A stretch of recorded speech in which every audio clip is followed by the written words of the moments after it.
Hi, welcome back to the channel. My name is Jay, and I'm a historian who likes talking about the past. And you're in for a bit of a treat. If you haven't been joining me the last few weeks, this is part 5 of a series in which I am reading out my master's thesis and also giving out an update at the end of where my research is currently at. The thesis was entitled The Submarine and Maritime Strategy, an examination into the role in which the submarine played in maritime strategy between 1900 and 1914. And this week we're going to go through Chapter 4, the Imperial German Navy. Quote, all sorts of sober-minded people in England began to be profoundly disquieted. What did Germany want this great navy for? Against whom, except us, could she measure it, match it, or use it? End quote. Winston Churchill, The World Crisis, Volume 1, 1911-1914. It was Kaiser Wilhelm II's dream to have an impressive fleet. Spending the summers of his formative years on the Isle of Wight at his grandmother, Queen Victoria's palace, impressed up to the young prince that awesome power of the Royal Navy. Once he ascended to the throne, the Kaiser made it a priority to modernize and expand his navy. After nearly a decade of struggling to build the Navy on his own, the Kaiser appointed Tirpitz as his State Secretary of the Navy.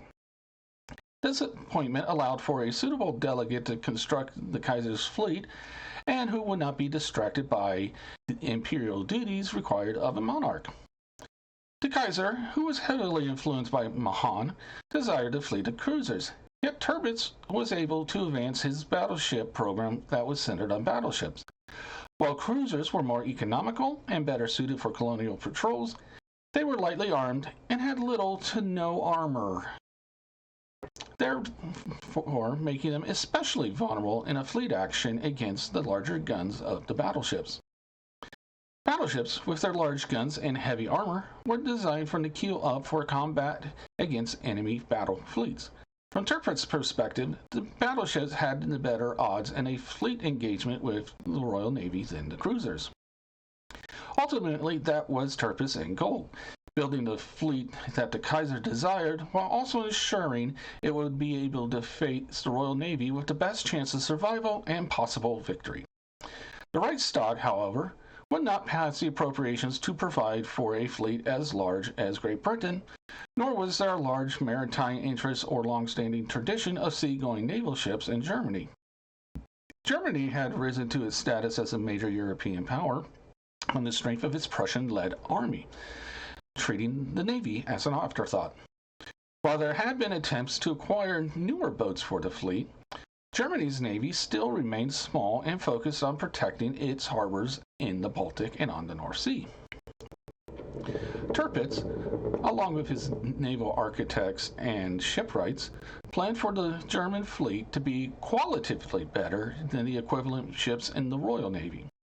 Rather than attempting to defeat the British with numbers, the German fleet would adopt the pre-war strategy of using small squadrons of ships to seek out and weaken their enemy's fleet in the weeks and months leading up to an eventual decisive battle, in which the size of the fleets would be comparable.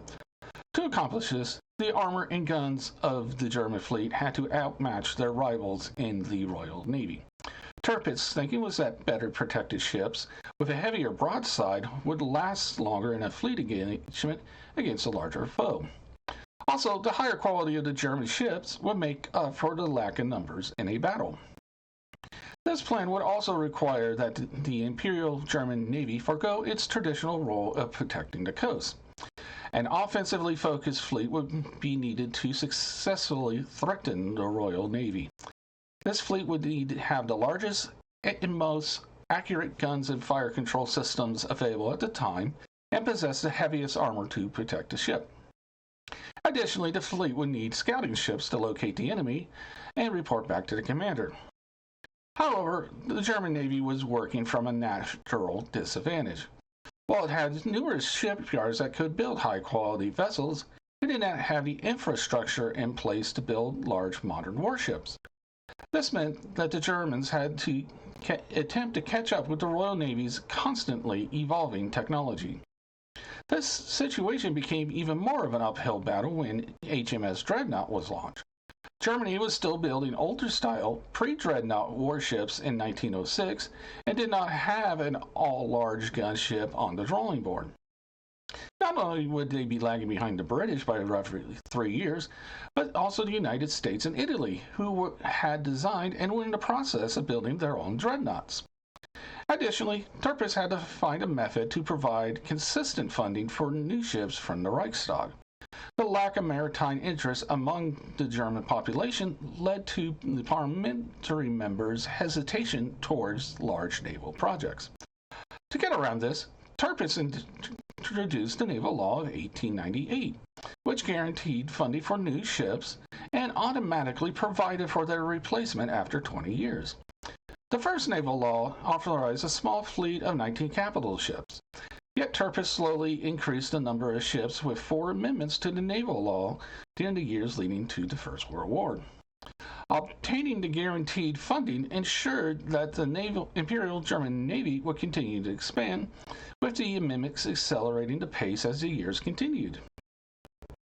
Battleships and submarines.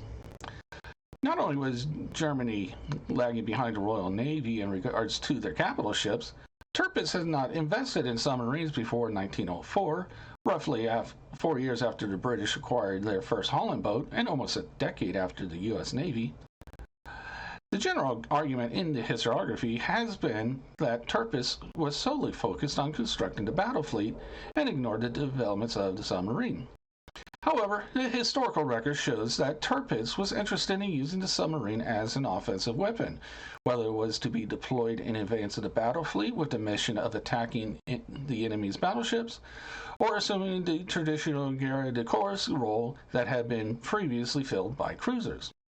In his autobiography, Tirpitz explained his actions in regard to the U-boats.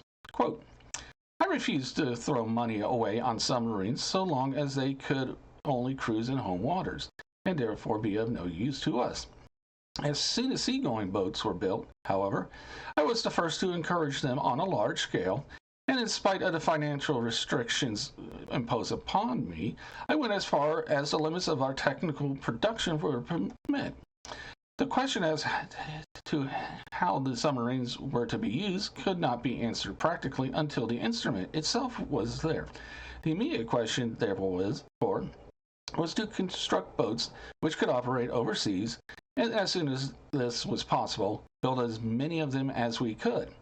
This was done, and consequently nothing was neglected." End quote. What this shows is that Tirpitz did not want to invest any funding into developing unproven technology unless it would fill an offensive role for his Navy. Having spent the majority of the 1880s as a senior officer in the torpedo branch of the Navy, Tirpitz was not opposed to adopting new technology.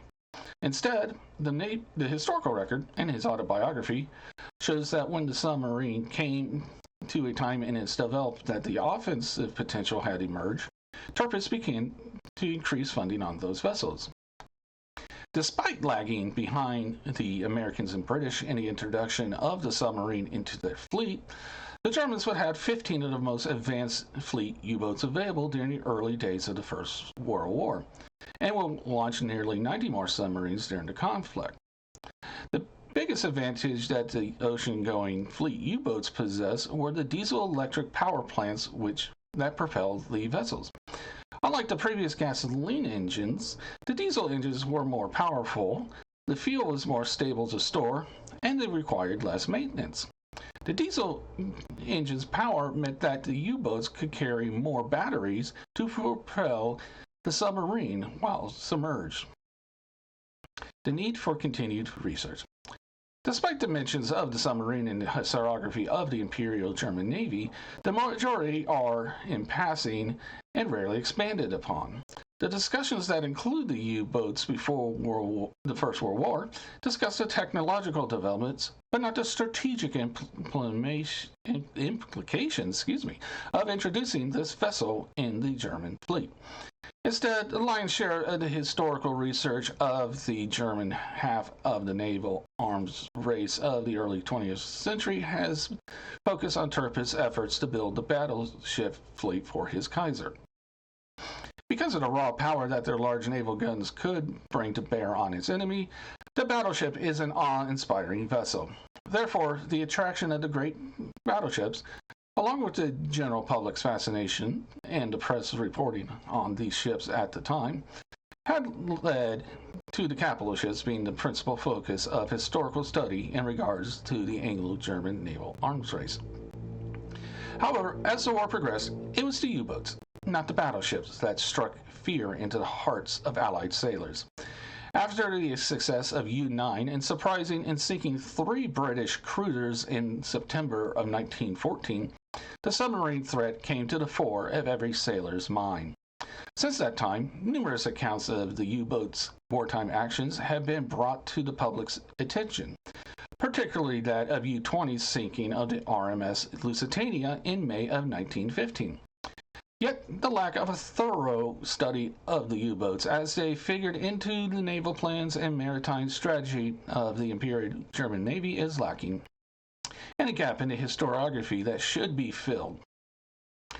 Any future study of Tirpitz's efforts to bring a large battleship fleet should also be augmented by a detailed study of the U-boats. Preferably, a detailed, focused study of the U-boat should be conducted. This study should take advantage of the surviving documents in the German Federal Archives, Tirpitz's personal papers, and newspapers and journals from that era. And with that, that was Chapter 4 of my thesis entitled Submarine and Maritime Strategy. I hope you enjoyed it. Please like, subscribe, and share this with someone else who may enjoy it. If you choose to comment, please be kind to each other. And with that said, I will see you next week for Chapter 5.